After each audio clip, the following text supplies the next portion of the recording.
Құран кәрімді ұмытпастай қатесіз жақсы жаттау үшін 4 құралды толығымен пайдаланған жөн.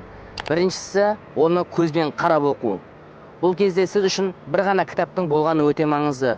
Өйткені көзіңіз сол кітаптың ішіндегі сөздердің орнына үйренеді. Екіншісі, дауыстап оқу.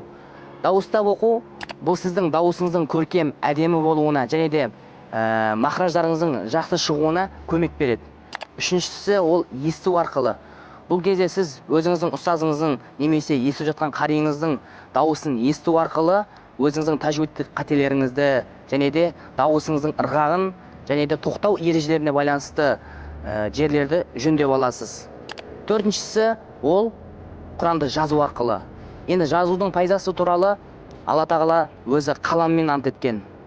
Және де ғалымдарымыз айтады, ілімнің тұсауы ол жазу дейді. Яғни, егер де ілімді сіз өзіңіздің жаныңызға алып қалғыңыз келсе, байлағыңыз келсе, оны міндетті түрде жазу керек дейді.